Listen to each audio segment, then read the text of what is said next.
In this video, we'll be discussing the differences between WordPress posts and pages. So when it comes to creating content for your site, you have the option to choose between either creating a post or a page. Both of these have their respective uses and can add very dynamic elements to your site. So first we'll head over to the posts. Now, a WordPress post basically is like the blog aspect of your site. These are generally news or informational updates about a certain topic, talking points. Posts are also listed in reverse chronological order, and they can be tagged, categorized, or even archived on your site.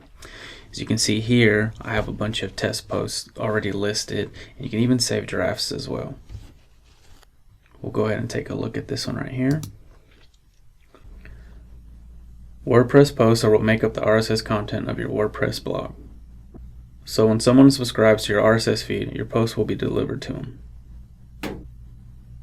Think of these posts as news portions of your site. They're dynamic and constantly changing the content your end user sees. Another thing to note, you can also edit or create a new post from your gray admin bar right here up at the top. So now let's head over to the dashboard and take a look at our pages. WordPress pages are similar to posts in that they have a title and a body text, but they're very different because they're generally reserved for static content or information. Examples of this would be like an About Me page or a contact page. These pages are not listed by date and can't be categorized or tagged like a post. One thing to note, that due to the static nature of pages, they aren't included in RSS feeds and don't have a date or a time of publishing like posts do.